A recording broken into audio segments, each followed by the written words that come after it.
Okay mga kababayan, Chris Ulo po at welcome po rito sa ating YouTube channel. Nako, Pusit, BP Inday Sara Duterte, alias Shiminet. Kung nanonood ka, wag mo nang tuloy itong panonood na to, baka maihi ka lang sa nervyos. Mga kababayan, panoorin ho natin itong balitang ito about patungkol ho rito kay dating mayor ho ng Quezon City. Na syempre, artista ho ito, si Herbert Bautista, na kung saan nahatulan ho ng guilty sa kasong isinampa ho sa kanyang graft and corruption. Papainggan ho natin mga kababayan. Excuse me. Hinatulang guilty ng Sandigan Bayan sa kasong graft ang dating Quezon City Mayor na si Herbert Bautista at isa pang dating opisyal ng lungsod. Kaugnayan sa mahigit 30 milyong pisong kontrata na hindi dumaan sa sangguniang panglungsod. Grabe, 30 milyon lang ang pinag-uusapan. Malaki ito malaki ito 30 milyon. Pero kung ikukumpara ho ito doon sa mga naririnig ho natin sa pag-iimbestiga ho dyan sa OBP at DepEd, mukhang maliit lang itong 30 milyon kung kumpara ho doon sa mga hinahanap na pera ho dyan sa DepEd at OBP. Daan-daang milyones ho ang hinahanap. Tuloy natin. Nakatutok si Mark Salazar. Emosyonal si dating Quezon City Mayor Herbert Bautista nang basahan ang hatol kanina sa Sandigan Bayan Special 7th Division. Sabi ng korte, guilty beyond reasonable doubt si Bautista at ang dati niyang city administrator na si Aldrin Cunha sa kasong paglabag sa anti-graft law kaugnay ng proyektong Online Occupational Permitting and Tracking System ng Quezon City Hall noong 2019. Si Bautista ang dating artista na naging mayor ng Quezon City mula 2010 hanggang 2019. Ang 32.1 million peso project sa panahon ni Bautista ay binayaran daw ng walang appropriation ordinance ng sangguniang lungsod at binayaran ng buo kahit hindi pa kompleto ang proyekto. Bilang parusa, ipinag-utos ng Sandigan Bayan na makulong sina Bautista at Cunha nang hindi bababa sa 6 na taon at 1 buwan at hindi sosobra sa 10 taon. Napaka-iksi lang ng kulong Iksi lang Grabe namang parang... Pero anyway, sige, pakinggan natin. Pinatawan din sila ng perpetual disqualification para magsilbi o manungkulan sa gobyerno. Sinubukan ng GMA Integrated News na kunan si Bautista at si Cunha ng kanilang pahayag habang palabas ng Sandigan Bayan pero tumanggi na sila. Sa isang pahayag, iginiit naman ng mga abogado ni Bautista na ikinalulungkot nila ang desisyon ng Sandigan Bayan. Inosente raw ang kanilang kliyente at wala raw ginawang paglabag. Wala raw ni isang sentimong napunta kay Bautista galing sa proyekto. Wala rin daw sinumang nadehado kahit pa ang Quezon City government dahil napakinabangan naman daw ito ng lungsod. Naghahanda na raw silang iapila ang desisyon. Samantala, sasailalim sa provisional liberty o mananatiling nakalaya sina Bautista at Cunha habang inaapila nila ang desisyon. Para sa GMA Integrated News. Grabe habang inaapila ang desisyon nakalaya pa rin Inahatulan na ho ng guilty pero laya pa rin habang inaapila yung hatol na kaso na guilty sa kasong graft. Pa talaga pagka pag may pera yung pag mahirap ay kulong na.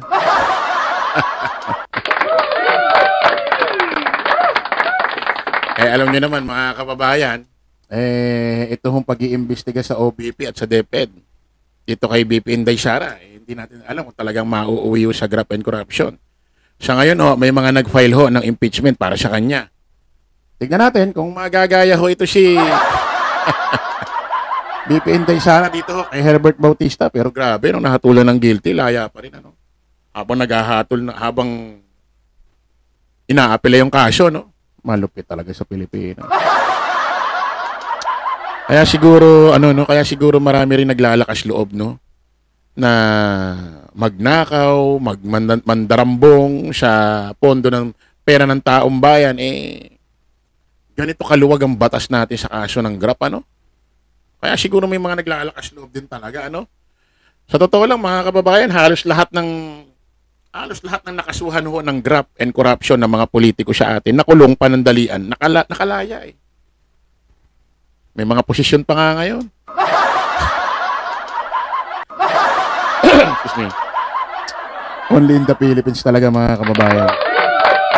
Eto, mga kababayan, punta ho tayo rito sa isang topic. Alam nyo naman ho, itong si ating the legend.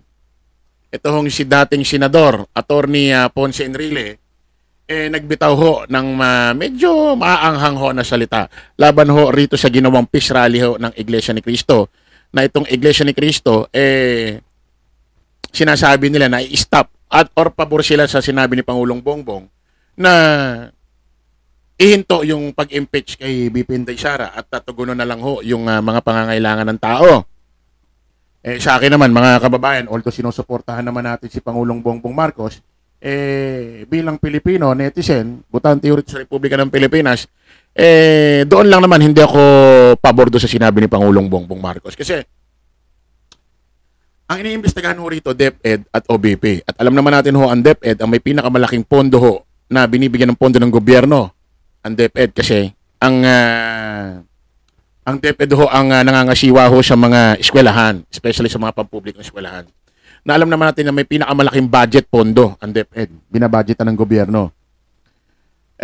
Nakadikit din ho kasi rito ang korupsyon, ang kahirapan. Kasi isipin nyo na lang, mga kababayan, kung totoong may nangyaring anomalya, milyon-milyon pera, daan-daang milyon nawawala dyan sa DepEd. At tayo ay may mga anak na nag-aaral sa pampublikong eskwelahan at nababalitaan natin may mga pangangailangan doon sa loob ng eskwelahan, sa campus.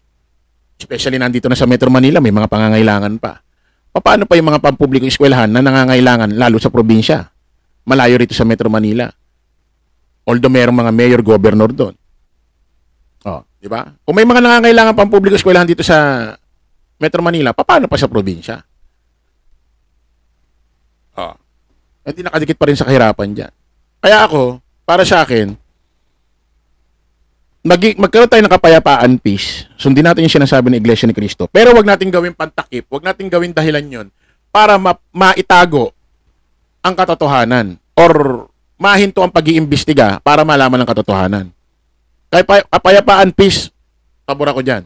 Pero hindi ibig sabihin, libre na kung nagkaroon ng anomalya sa DepEd or OBP. At hindi na iimbestigan na parang free na lang free. Hindi ganun. Ito ho si dating senador, Attorney Ponce Enrile, nagbigay ho ng paayag. Medyo maanghang na salita. Laban ho sa ginawang peace rally ho ng Iglesia ni Cristo. Ang nakakagulat lang dito, mga kababayan, una, nagbigay ho siya ng pahayag na medyo may laban. Abay, isang araw, dalawang araw ho, parang natakot na, binawi na ho yata agad ni dating Senador Ponce Enrile. Parang natakot na rin yata Kasi yung iba natakot na rin pakinggan muna natin yung unang pahayag niya, mga kababayan. Yung kung saan na kung saan ano pa siya, kumbaga matapang pa, no?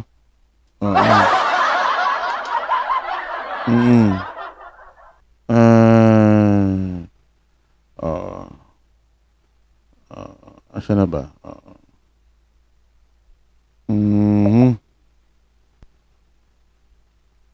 Ito yata yan. Okay.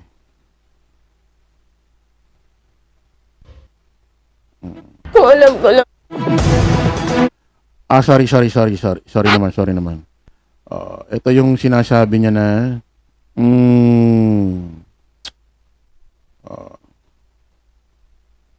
ito. Ito yung unang video, no? Pagandahin pa ang mabuti ay galingan pa ang kulang punuan. Presidential Legal Counsel. Ito ho yung unang video na kung saan matapang pa ho si dating Senador Ponce Enrile. Medyo mainit pa ang sinasabi niya sa peace rally ng INC. Ito po muna yung unang video. Juan Ponce Enrile na isang legal na proseso ang impeachment. Partikular niyang binanggit sa isang post online ang mga pagtitipon ng Iglesia ni Cristo na ayon sa INC ay pagsuporta sa posisyon ni Pangulong Bongbong Marcos na huwag i-impeach ang bise. Doon, kinwestiyon ni Enrile ang kahandaan ng bansa na isakripisyo ang rule of law para sa isang tao o isang grupo ng mga tao. Anya, hindi naman ibig sabihin na makukulong ang isang opisyal dahil siya'y na-impeach. Tinawag niyang detrimental precedent o mapanganib na kalimbawa kung pamarisan kung susundin ang lohikang tila ipinahahaging ng pagtitipon ng Iglesia ni Cristo. Sabi naman ng palasyo, bagaman lagi namang may bigat at pinahahalagahan ang mga opinyon ni Enrile, hindi nagbabago ang posisyon ng Pangulo sa issue. Ito mga kababayan, medyo mabigat yung sinabi ni dating Senador Attorney Ponce Enrile. Handa bang isakripisyo ang rule of law dahil lang sa isang tao? Sino bang isang tao? Yun si Pusit. Kasi nga naman mga kababayan, hindi naman po pwedeng porkit may nanawagan ng religious group, ay ibig sabihin, sundin na ng House of Representatives. Halimbawa, sinunod ng House of Representatives yung INC na wag nang i-impeach. Paano sa mga susunod na linggo meron namang ibang religious group naman? Halimbawa naman Katoliko. Nagtipon-tipon million din. Ang sigaw ituloy ang impeach. Di magbabago na naman ang House of Representatives. Ituloy na natin. Hindi itutuloy na. Paano kung itutuloy na tapos sa susunod na linggo meron na namang nagrally naman na religious group, born again naman. Halimbawa, born again. Ang sigaw naman, wag i-impeach. Di magbabago na naman. Di ba? Magbabago na naman. Tapos sa susunod, may ibang religious group naman. Halimbawa, El Shaddai. Ang panawagan, ituloy na naman ang impeachment. Di, papainggan na naman. Kasi parang nangyari, dinadaan na lang sa religious group Di ba? Hindi ba pwede ang House of Representatives igalaw nila ang dapat igalaw, gawin nila ang dapat gawin base doon sa mga ebidensya. Mga ebidensya na kung saan talagang merong grounds na dapat ma-impeach ang isang Vice President Inday Sara Duterte. Hindi ba pwede dahil doon, hindi dahil sa mga sigaw-sigaw. Hindi ba dahil sa mga rally-rally ng mga religious group, hindi ba dahil doon? Okay, mga kababayan, maraming bumili, maraming nakakuha simpatya ito si Enrile. Kaso, mga ilang araw lang after 1 day or 2 days lang yata. Iba na ang sinabi ni Ponce Enrile. Oo, natakot yata kasi may mga nagalit daw sa kanyang mga INC member. Ay, sus, giyatay. Siyempre, natural sa ganung pahayag, may magalit talaga sa'yo. Ganun lang naman talaga, laging may positive, may negative May negative, may positive. Pakinggan nyo to. Dahil mekanismo lamang ito. Sa mga balitang pambansa, binatiko si dating Senate President at Chief Presidential Legal Counsel Juan Ponce Enrile ang pagtutol ng Iglesia ni Cristo sa isinusulong na impeachment complaint laban kay Vice President Sara Duterte. Matatandaang nagdaos ng nationwide peace rally ang INC para daw suportahan ang panawagan ng Pangulong Bongbong Marcos Jr. na wag i-impeach si VP Sara. Pero ang banat ni Enrile, tila masyadong kumpiyansa ang Iglesia. Iba pala ito mga kababayan. Sorry. Iba ito.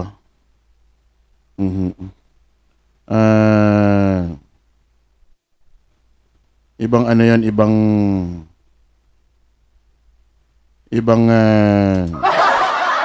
pahayag. Ano ko na-save ko yun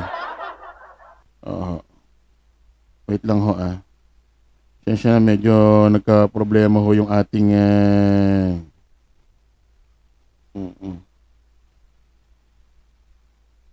wait lang. Pero hindi na natin i-edit to. Diretso na to.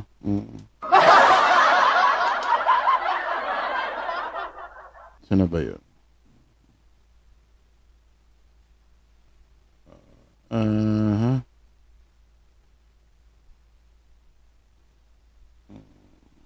Ito pa yata. President Bongbong Marcos remains firm on his position over calls to impeach Vice President Sara Duterte. It's not the time to do it, he says. Marcos was reacting to statements made by Chief Legal Counsel Juan Ponce Enrile, questioning the rallies launched by Iglesia ni Cristo last. Nawala yata. Na nangyari po sa Tondo sa Maynila noong 2022. Mismong si PNP Chief General Romel Malbil o Marbil. Teka lang ha.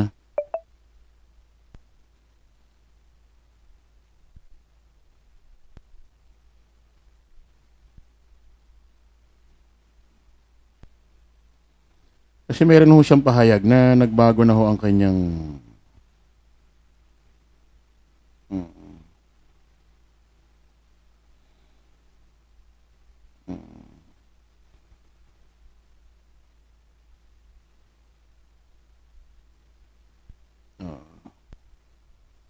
Andyan pa ba kayo?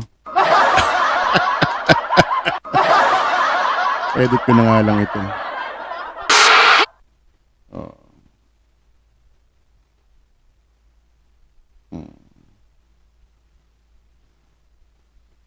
Meron siyang isang...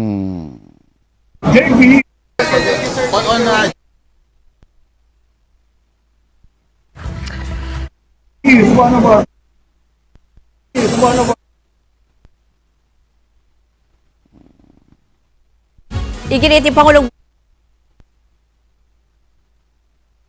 Yan. Meron tayong mga banteng. Pasensya na mga kababayan, ha. Magkaroon lang tayo ng konting... hindi ko na-edit to, diretso na to. Ito ho, kung nung nakarang araw ho, matapang ho, nagpahayag ho, laban, ito si dating Senador Attorney Ponce Enrile. Nagbigay ho ng mainit ho na pahayag laban ho sa peace rally ginawa ng INC. Ngayon ho, mukha nang umatras.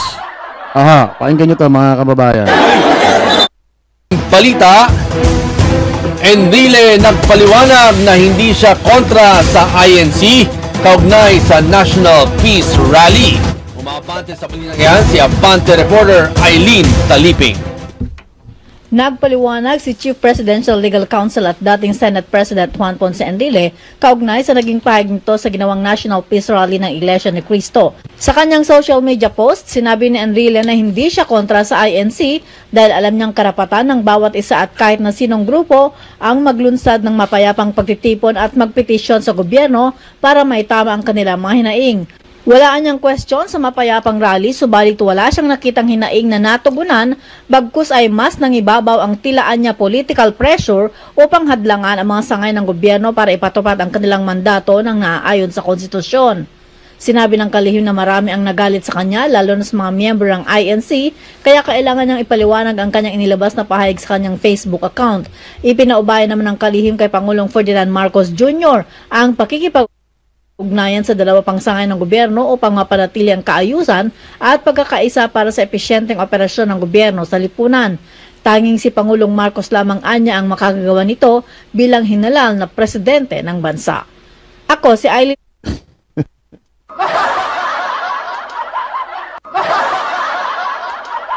Nagbago na ho yung pananaw, ha? Nagbago na ho yung nilinaw ho ni dating Senador Attorney Ponce Enrile. Kumbaga, kinontra niya ho yung unang pahayag niya. Kumbaga, parang ano na rin to si Enrile, parang natakot na rin ho tulad ho ng mga ibang congressman, congresswoman dyan. Sa rally ho ng INC at marami raw nagalit sa kanyang miyembro ng INC. Tinuro na lang si Pangulong Bongbong. Kay Pangulong Bongbong na lang daw ang desisyon niya. Anyari sa Pilipinas. Anyway, maraming salamat po mga kababayan. Kita-kita ulit tayo sa panibagong live, panibagong vlog. Paalam po pa samantalangin yung lingkod Dos Crisulo. Lagi natin tatandaan, don't follow the majority. Follow the right way. Maraming salamat. Kita-kits po tayo ulit mamaya. Bye-bye.